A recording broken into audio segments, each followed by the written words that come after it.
Dear student, आज की class में हम फिर आप लोगों के सामने एक नया प्रैक्टिस सेट लेकर के आए हुए हैं। और इस प्रैक्टिस सेट का पहला क्वेश्चन है आपका कि उत्तर प्रदेश निर्यात निगम की स्थापना कब की गई। तो उत्तर प्रदेश निर्यात निगम की स्थापना आपका 20 जनवरी 1966 को किया गया। और इस उत्तर प्रदेश निर्यात निगम की स्थापना जो की गई थी वो कंपनी अधिनियम 1956 के अंतर्गत किया गया था। ये आप लोग यूपीपी या अदर एग्ज़ाम्स में भी आपका अधिनियम से रिलेटेड एक क्वेश्चन ज़रूर आता है कि कौन सा अधिनियम किस वर्ष में पारित हुआ। तो इसी कंपनी अधिनियम 1956 के अंतर्गत 20 जनवरी 1966 को उत्तर प्रदेश निर्यात निगम की स्थापना की गई। और इसका जो मुख्यालय स्थित है वो मुख्यालय कहाँ स्थित है, तो मुख्यालय आपका लखनऊ में स्थित है। अगला क्वेश्चन कि यूएनओ ने 11 जुलाई को किस रूप में मनाने का निर्णय लिया है। तो यूएनओ के द्वारा, यूनाइटेड नेशन ऑर्गेनाइजेशन के द्वारा 11 जुलाई को विश्व जनसंख्या दिवस के रूप में मनाने की घोषणा किया।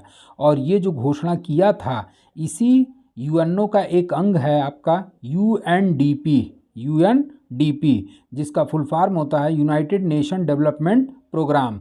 और इसी यूनाइटेड नेशन डेवलपमेंट प्रोग्राम के द्वारा किस वर्ष, तो 1989 में विश्व जनसंख्या दिवस 11 जुलाई को मनाने की घोषणा किया गया, जबकि पहली बार विश्व जनसंख्या दिवस 1990 में मनाया गया।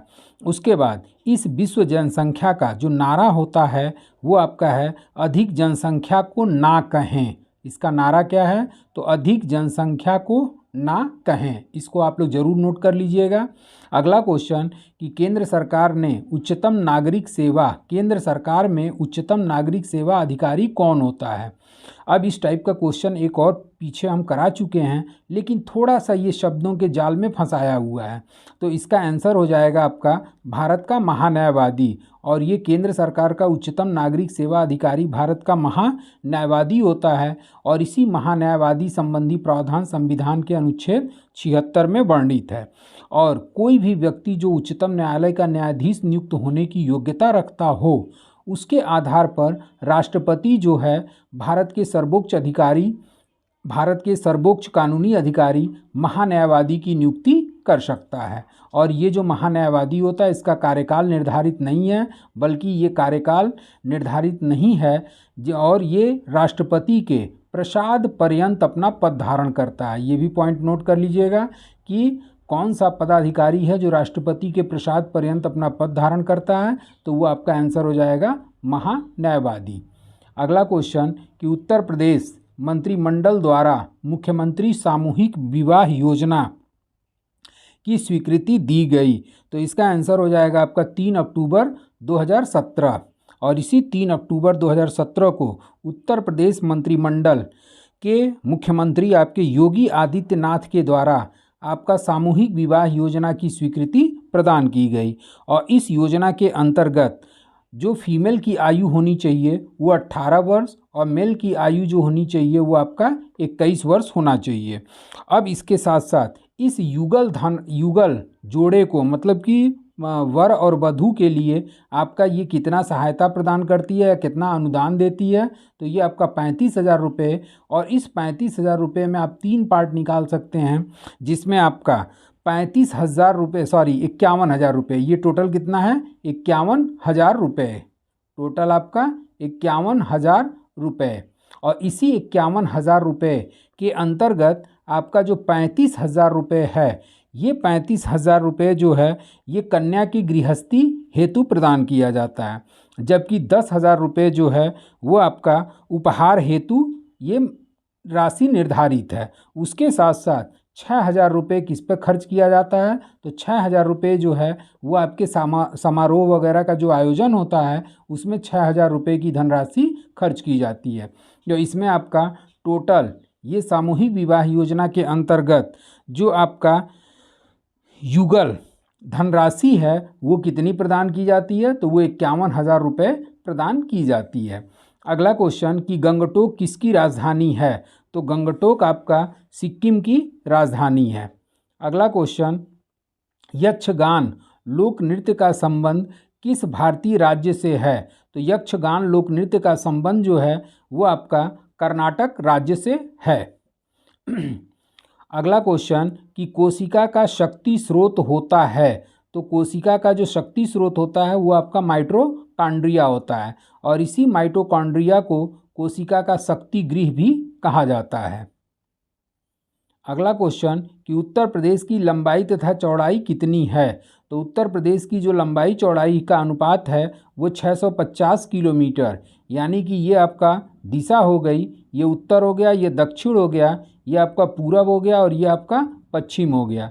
तो इसी में आपका जो पूर्व से पश्चिम की लंबाई है वो आपका 650 किलोमीटर है, जबकि उत्तर से दक्षिण तक की जो लंबाई है वो आपका 240 किलोमीटर है। अगला क्वेश्चन कि उत्प्रेरक वे पदार्थ हैं जो अभिक्रियाओं को तीव्र कर देते हैं। अगला क्वेश्चन 10वां कि दादा साहब फाल्के पुरस्कार प्राप्त करने वाली प्रथम महिला कौन हैं, तो दादा साहब फाल्के पुरस्कार प्राप्त करने वाली प्रथम महिला जो हैं वो देविका रानी हैं। और इस दादा साहब फाल्के के संबंध में स्टैटिक जीके आप लोग तैयार कर लीजिए, क्योंकि अभी हाल फिलहाल में दादा साहब फाल्के अवार्ड दिया गया है। तो ये जो दादा साहब फाल्के पुरस्कार है इसकी शुरुआत कब हुई थी, तो पहला स्टैटिक जीके आपका शुरुआत से हो गया 1969 में, और जब ये 1969 में प्रदान किया गया तो पहली महिला के रूप में किसे प्रदान किया गया, तो फिल्म अभिनेत्री देविका रानी को प्रदान किया गया। और ये दादा साहब फाल्के पुरस्कार भारतीय फिल्म जगत का सर्वोच्च पुरस्कार होता है, और इसी दादा साहब फाल्के के द्वारा भारत की पहली मूक फिल्म हरिश्चंद्र का भी निर्माण किया गया था। अब उसके बाद आपका आ जाते हैं करंट अफेयर्स पर, और करंट अफेयर्स में अभी कुछ दिन पहले 2023 में 2021 का दादा साहब फाल्के पुरस्कार की घोषणा की गई, और वो 2021 का दादा साहब फाल्के पुरस्कार किसको दिया गया, तो वहीदा रहमान को दिया गया। उसके साथ साथ आपका 2020 भी देख लीजिए, और 2020 का जो दादा साहब फाल्के पुरस्कार था वो आशा पारिख को दिया गया था, जबकि 2019 का दादा साहब फाल्के पुरस्कार रजनीकांत को प्रदान किया गया। अगला क्वेश्चन कि निम्न में किसने LCD प्रोजेक्टर का आविष्कार किया, तो इसका आंसर हो जाएगा जीन डाल गोफ, और इसी जीन डाल गोफ के द्वारा 1865 ईस्वी में LCD प्रोजेक्टर का आविष्कार किया गया। 12वां क्वेश्चन कि निम्नलिखित में कौन सा पेरीफेरल्स इनपुट तथा आउटपुट दोनों के डिवाइस का कार्य करता है, तो इसका आंसर आपका हो जाएगा टच स्क्रीन। अगला क्वेश्चन कि निम्नलिखित में कौन उत्तर प्रदेश में प्रथम DIG मुख्यालय के प्रमुख थे, तो आंसर आपका हो जाएगा RN नरेश। ये आपका UPP से रिलेटेड क्वेश्चन भी 1-2 क्वेश्चन आपके परीक्षाओं में पूछने की संभावना है। जैसे कि विगत परीक्षाओं में पूछा है कि UPP का आदर्श वाक्य क्या है, उत्तर प्रदेश पुलिस भर्ती बोर्ड में दौड़ कितनी निर्धारित की गई है, या फिर हाइट कितनी निर्धारित की गई है महिला अभ्यर्थी और पुरुष अभ्यर्थी के लिए, तो इस टाइप का भी क्वेश्चन आपके परीक्षाओं में पूछा है। अगला क्वेश्चन कि पुस्तक poverty and un British rule in India किसने लिखा, तो इसका आंसर हो जाएगा आपका दादा भाई नौरोजी, और इसी दादा भाई नौरोजी के द्वारा 1901 में poverty and un British rule in India लिखा गया था, और इसी दादा भाई नौरोजी को grand old man of India उपनाम से भी जाना जाता है, grand old man of India. और इसी को हिंदी में कि भारत का वयोवृद्ध पुरुष किसे कहते हैं, तो भारत का वयोवृद्ध पुरुष दादा भाई नौरोजी, और इन्हीं के द्वारा poverty and un British rule in India लिखी गई थी। अगला क्वेश्चन कि आधुनिक ओलंपिक खेल का आयोजन सर्वप्रथम कब हुआ, तो इसका आंसर हो जाएगा आपका 1896, और 1896 में एथेंस यूनान में इस आधुनिक ओलंपिक खेल का आयोजन किया गया। और अभी हाल फिलहाल में 32वां ओलंपिक हुआ है, और इस ओलंपिक पर भी स्टैटिक जीके के क्वेश्चन बनने की संभावना बन जाती है। अगला क्वेश्चन कि मेगास्थनीज जिसने भारत के बारे में प्रसिद्ध ग्रंथ इंडिका लिखा वह मूल रूप से किस देश के थे, तो इसका आंसर आपका हो जाएगा ग्रीस यानी कि यूनान। और ये मेगास्थनीज जो था यूनान का एक विद्वान व्यक्ति था, और यही मेगास्थनीज जो था वो सेल्यूकस निकेटर के दरबार में हुआ करता था और सेल्यूकस निकेटर का राजदूत बन करके ये चंद्रगुप्त मौर्य के दरबार में आया था। ये भी क्वेश्चन आपकी परीक्षाओं में पूछा हुआ है कि मेगास्थनीज किसके दरबार में आया था, तो चंद्रगुप्त मौर्य के दरबार में आया, जो ग्रीस यूनान का निवासी था और ये सिकंदर महान का सेनापति हुआ करता था सेल्यूकस निकेटर, और उसी सेल्यूकस निकेटर का राजदूत बन करके ये भारत आया था। अगला क्वेश्चन कि निम्नलिखित में किसका निर्माण पंचायती राज व्यवस्था के तहत हुआ, तो आंसर हो जाएगा आपका ग्राम पंचायत। और यही 73वां संविधान संशोधन, नोट कर लीजिएगा, 73वां संविधान संशोधन 1973 के अंतर्गत आपका पंचायत राज व्यवस्था प्रणाली को संविधान में शामिल किया गया। और इस पंचायत प्रणाली का जनक किसको माना जाता है, तो पंचायत प्रणाली का जनक बलवंत राय मेहता समिति। और जवाहरलाल नेहरू ने सामुदायिक विकास कार्यक्रम को बढ़ावा देने के लिए इसी बी.आर. मेहता समिति का गठन किया और इसी बी.आर. मेहता के द्वारा भारत में त्रिस्तरीय पंचायती राज व्यवस्था लागू की गई, जो कि 73वां संविधान संशोधन 1973 के अंतर्गत इसे जोड़ा गया। अगला क्वेश्चन कि निम्न में किस भारतीय खिलाड़ी ने 32वें ग्रीष्मकालीन ओलंपिक खेलों में 49 किलोग्राम भार में कुल 202 किलोग्राम वजन उठा करके रजत पदक जीता। अब इसमें आपका आंसर हो जाएगा मीराबाई चानू। और इसी मीराबाई चानू के द्वारा 49 किलोग्राम वर्ग भार में इन्होंने 202 किलोग्राम का वजन उठा करके कौन सा पदक जीता था, तो रजत पदक जीता था। अगला क्वेश्चन कि किस रंग के प्रकाश की तरंग दैर्घ्य सबसे कम होती है, तो आंसर हो जाएगा आपका बैगनी। और इसी बैगनी रंग का तरंग दैर्घ्य जो है वो सबसे कम होता है, जबकि आवृत्ति क्या होती है, तो आवृत्ति नोट कर लीजिएगा कि सबसे अधिक आवृत्ति आपका बैगनी कलर की होती है। उसके बाद से लाल रंग का जो तरंग दैर्घ्य है, लाल रंग ये जो नीचे दिया है, लाल रंग के तरंग दैर्घ्य सबसे अधिक होती है और आवृत्ति क्या होती है, सबसे कम होती है। आवृत्ति सबसे कम होती है लाल रंग की, जबकि इसकी बैगनी की आवृत्ति सबसे अधिक होती है। अगला क्वेश्चन कि मणिपुर की आयरन लेडी के नाम से किसे जाना जाता है, तो इसका आंसर हो जाएगा आपका इरोम चानू शर्मिला। और इसी इरोम चानू शर्मिला को मणिपुर का आयरन लेडी के नाम से जाना जाता है, जो कि यह मणिपुर की एक प्रसिद्ध मानवाधिकार कार्यकर्त्री हैं। अगला क्वेश्चन कि भारत संयुक्त राष्ट्र संघ में कब शामिल हुआ था, तो आंसर हो जाएगा आपका 1945। और भारत जो है ये 1945 में जब इसके 51 देशों द्वारा इसके चार्टर पर हस्ताक्षर किया गया तो उसमें भारत भी शामिल था, लेकिन इसकी पुष्टि की गई थी, भारत के सदस्यता की पुष्टि की गई थी 30 अक्टूबर 1945।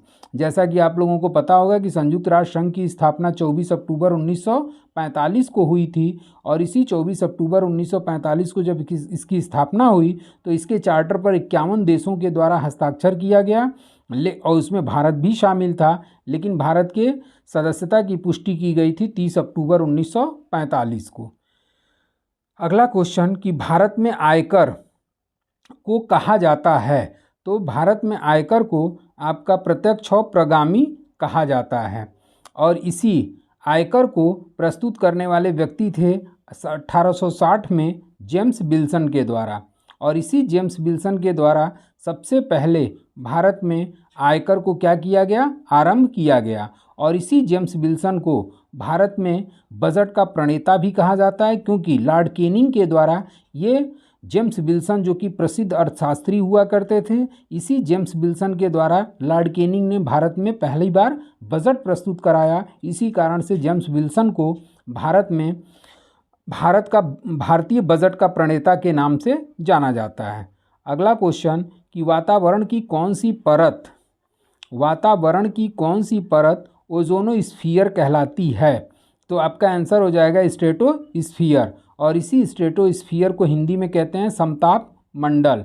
और ये जो आपका मंडल है, वायुमंडल है, इस वायुमंडल में आपका कुल कितने भागों में विभाजित किया गया है, तो इसको 5 भागों में विभाजित किया गया है। और इसका इंग्लिश भी कभी कभी पूछ देता है, और देख ही रहे हैं कि आपका इंग्लिश में इसका नाम पूछा हुआ है, तो इंग्लिश भी इसका ज़रूर तैयार कर लीजिएगा। जैसे कि सबसे पहला मंडल क्षोभ मंडल, और उसके बाद से समताप मंडल। तो इसी समताप मंडल को स्ट्रेटोस्फीयर कहा जाता है, जिसमें कि ओजोनोस्फीयर भी शामिल होता है। अगला क्वेश्चन कि सड़क पर, और इसी समताप मंडल पे क्वेश्चन पूछता है कि वायुयान उड़ने की आदर्श दशा किस मंडल में पाई जाती है, तो समताप मंडल में। अगला क्वेश्चन कि सड़क पर चलते समय किसी बैलगाड़ी के पहियों की गति किसका उदाहरण है, तो इसका आंसर हो जाएगा आपका स्थानीय और घूर्णन गति। अगला क्वेश्चन कि भारत छोड़ो आंदोलन का दूसरा नाम क्या था, तो भारत छोड़ो आंदोलन का दूसरा नाम आपका अगस्त क्रांति। और यही भारत छोड़ो आंदोलन या अगस्त क्रांति प्रारंभ कब हुई थी, तो 9 अगस्त 1942 को, जो भारतीयों द्वारा किया गया, स्वतंत्रता के लिए किया गया एक अंतिम क्रांति के रूप में जानी जाती है। और इसी क्रांति में 8 अगस्त 1942 को आपका गांधी जी ने करो या मरो का नारा प्रदान किया था, और जिसे भारत छोड़ो आंदोलन को अगस्त क्रांति या भारत छोड़ो आंदोलन के नाम से जाना जाता है। और इसी भारत छोड़ो आंदोलन में एक क्वेश्चन और उठता है कि किसने गुप्त रेडियो का संचालन भारत छोड़ो आंदोलन के दौरान किया था, तो इसका आंसर आप लोग कमेंट बॉक्स में लिख करके दीजिए। अगला क्वेश्चन कि अंत्योदय कार्यक्रम सर्वप्रथम किस राज्य में शुरू किया गया, तो इसका आंसर हो जाएगा आपका राजस्थान। और ये अंत्योदय अन्न योजना की जो शुरुआत हुई थी, ये भी नोट कर लीजिएगा, ये अंत्योदय कार्यक्रम की जो शुरुआत हुई थी वो हुआ था आपका 25 दिसंबर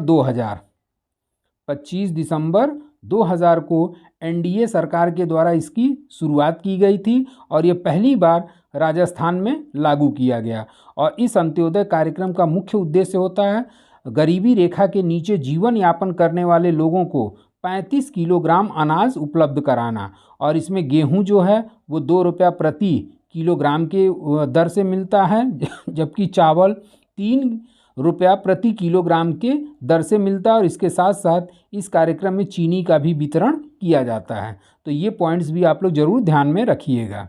अगला क्वेश्चन, उत्तर प्रदेश के मृदा क्षेत्रों को कितने वर्गों में विभाजित किया जा सकता है, तो उत्तर प्रदेश के मृदा क्षेत्रों को कुल 3 भागों में विभाजित किया जा सकता है। पहला आपका हो जाता है भांवर एवं तराई क्षेत्र की मृदाएं, दूसरा गंगा का विशाल मैदान, तथा तीसरा हो जाता है आपका दक्षिण के पठार की मृदाएं।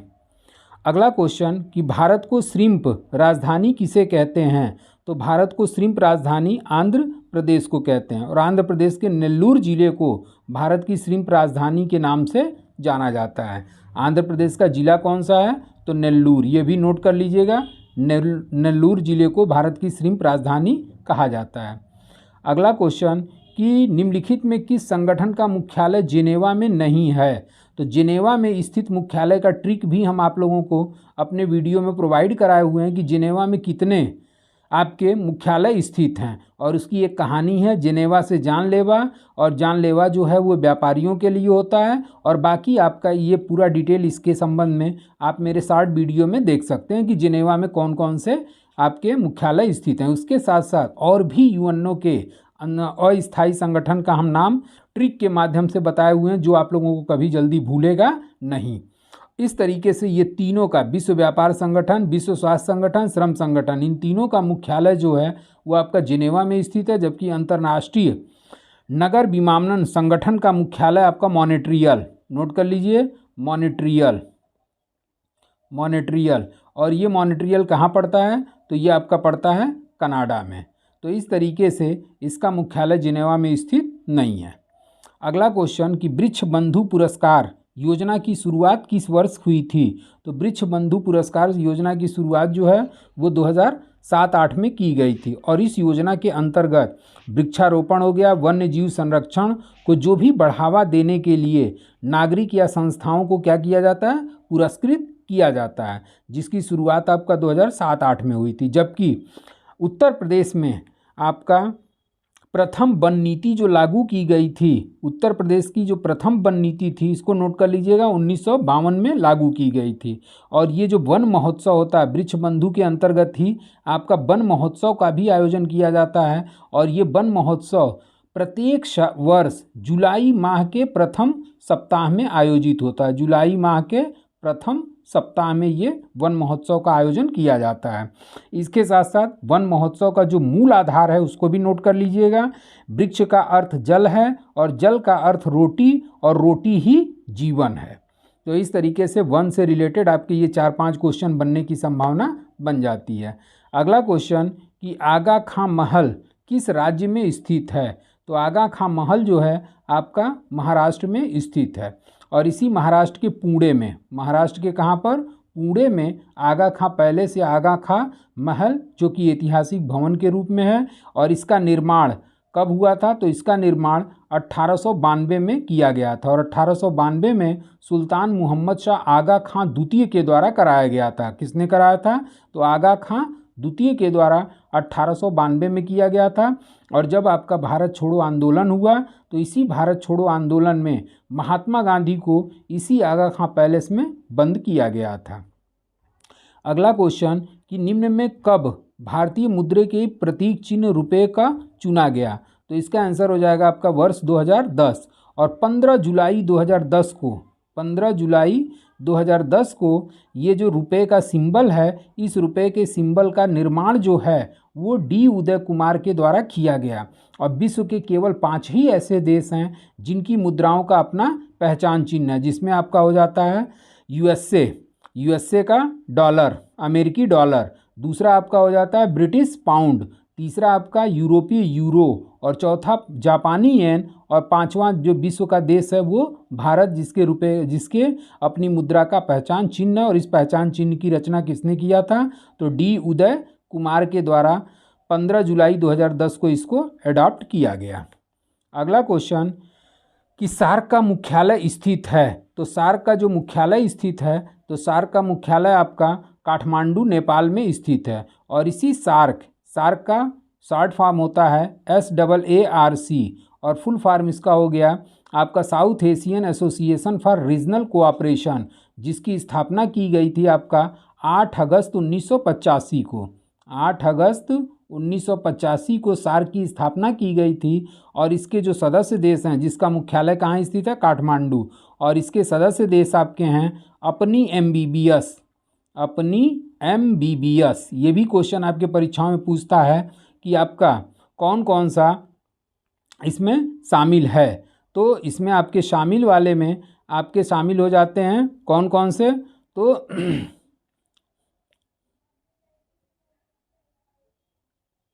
तो इसमें आपके शामिल देश जो हैं वो आपके अपनी MBBS क्या क्या हैं? तो अपनी MBBS, A फॉर क्या हो गया? तो A for Afghanistan, P for Pakistan, N for Nepal, I for India, M for Maldives, B for Bangladesh, B for Bhutan, S for Sri Lanka. तो इस तरीके से इसका मुख्यालय जो है आपका शार्क में स्थित है और इसके सदस्य देश का भी ट्रिक हम बता दिए और इसका शॉर्ट वीडियो भी हम आप लोग को प्रोवाइड करा चुके हैं।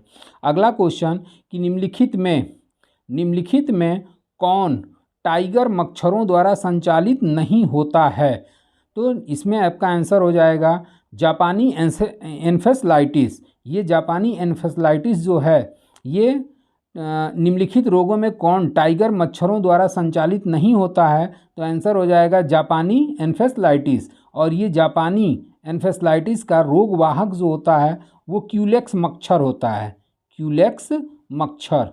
और इसी क्यूलेक्स मच्छर से ये जापानी एन्सेफेलाइटिस का संचालन होता है, जबकि पित्त ज्वर, डेंगू, चिकनगुनिया इन सभी का किससे संचालन होता है रोगवाहक? तो ये टाइगर मच्छरों से होता है। अगला क्वेश्चन 35वां क्वेश्चन देखते हैं। और उत्तर प्रदेश भूमि विकास एवं जल संसाधन विकास प्रशिक्षण संस्थान कहाँ स्थित है? तो इसका आंसर हो जाएगा आपका लखनऊ। और इसका गठन कब किया गया था? तो इसका गठन किया गया था 1998 में। ये भी आप लोग नोट कर लीजिएगा कि उत्तर प्रदेश भूमि विकास एवं जल संसाधन विकास प्रशिक्षण की स्थापना लखनऊ में 1998 में की गई। अगला क्वेश्चन कि निम्नलिखित में किसे वर्ष 2021-22 के लिए भारतीय उद्योग परिसंघ का अध्यक्ष चुना गया? तो आंसर हो जाएगा आपका संजीव बजाज। और ये किस ईयर का है? तो 2021-22। जबकि 2021-22 और 2021-22 में आपके संजीव बजाज नहीं थे बल्कि टीवी नरेंद्रन थे, टीवी नरेंद्रन।